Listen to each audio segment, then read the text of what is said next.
Obviously, drawing Shakamak, a little deja vu for you all over again? Yeah, we got that out of the way last year, though. I used to coach there, we played there, so we can put that behind us, and we just got to be ready to play and be prepared and get better every game, take the tournament one game at a time, and hopefully, this weekend and the upcoming games before Christmas, we're getting better. And that's the main thing, so we can play a lot of kids and stay fresh for the tournament. Did you draw Shakamak last year in the first game? No, we ended up playing in the second game. Okay, I couldn't remember. Just talk about what are you expecting in the matchup against them?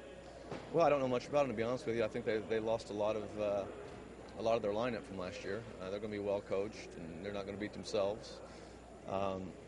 Whereas now this year, I've sort of returned a lot of guys from last year with a little experienced and looking to get into the bench a little bit, and we just have to develop that between now and then. There's a big unknown there right now about who you're going to play and sort of what you have yourself. So you talked about your team a little bit. What should people expect to see from Northview this year? Well, we want to try to rebound and defend better. If we're going to compete for a WIC title in the sectional, we have to be able to stop people, and we're going to try to do our best at doing that. We're going to play more people this year, and hopefully you'll see better outcomes later in the game, and we won't be so wore out only playing 5 or 6 kids. Now, you certainly have a special player. We're talking about the special players in this tournament, Trent Lancaster. Yeah, Trent's a very good basketball player. He's been on varsity for 3 years, very solid. It seems like they come out of football a little wounded every year, and he's probably not 100%, but he's getting there, and we got to get his basketball legs under him and his wind, and I think by the time the Wabash Valley comes around, you'll be seeing a really good Trent Lancaster.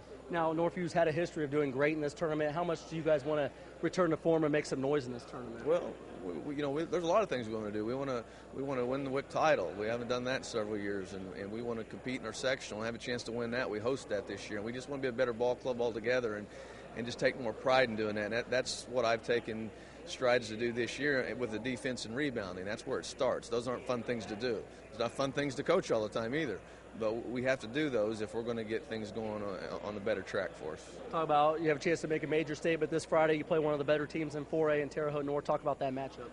Well, I mean, it looks like they've played 30 games. That's how they're playing right now, and we've not. I mean, we've not been after it for a while because most of them been at football. So we're taking it one game at a time, and they're coming to our place. We want to try to take some things away from them, and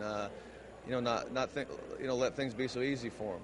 I think the first game they had it pretty easy, getting them down the court, and we've got to compete the whole entire game, no matter who's in the game, because Terre Haute North, they're probably a top 15 team in the whole entire state, and they have a lot of talent, and they're very deep. There we go. Thanks, man. Best of luck.